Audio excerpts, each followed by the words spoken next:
আমি এখন কি করলাম? এটাকে বলে put on। এটাকে বলে put on। I put on my jacket। আমি এখন যেটা করলাম এটাকে বলে zip up। এটাকে বলে zip up। I zip up my jacket। এটাকে কি বলে? এটাকে বলে unzip। এটাকে বলে unzip। I unzip my jacket। আমি এখন যেটা করছি এটাকে বলে take off। এটাকে বলে take off। That means I take off my jacket। বন্ধুরা, তোমরা কিন্তু এটাকে কোটের ক্ষেত্রে, জ্যাকেটের ক্ষেত্রে, শার্টের ক্ষেত্রে সব জায়গায় ইউজ করতে পারো। বন্ধুরা, জ্যাকেটের ক্ষেত্রে তো চেন থাকে, শার্টের ক্ষেত্রে তো চেন থাকে না, শার্টের ক্ষেত্রে তো থাকে বোতাম। তাহলে আমরা সেটাকে কি বলবো?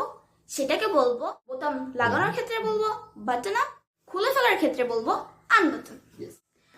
তো বন্ধুরা, আজকের এই ভিডিওটা যদি তোমাদের কাছে ভালো লেগে থাকে এক্ষুনি একটা লাইক করে দিও, আর মজার মজার ভিডিও পেতে আমাদের সঙ্গে থাকো। দেখা হবে নেক্সট কোনো ভিডিওতে। Bye bye.